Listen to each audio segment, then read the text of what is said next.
Сатын гиснээс одоо 8 хоног явж байна. Энэхүү 8 хоног ажигсаж байхад олон нийтийн өргөдөлт онлайн цахим үйлдвэрээр явуулсан. Цахим өргөдөлт нийт 110,000 гаруй гарын үсэг зурсан. Тогтвортой нэг тайван замаар залуучууд жагсаад эерэг үр дүнд хүрээ. Буруу, муу, хариуцлага тооцох шаардлагатай улс төрчдөө тэнцэж сурыг. Ёс зүйн хувьд улс төрийн хариуцлагын хувьд улс төрчид бүхийгөө огцордог, хариуцлага хүлээдэг, resign хийдэг тэр соёлыг тогтооё гэж ярьж байгаа.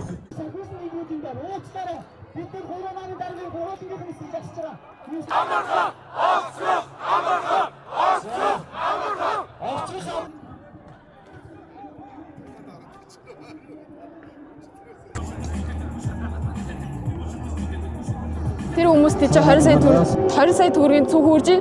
Гэтэл би энэчээс комиссаас ингээд 5,000 төгрөгөөр цүх аваад үрж ийн. Энэ бас яг ингээд бодоод үзэхэд бол шудраг бус. Монгол улсад ингэсэнтэй өөрчлөсөн баггүй.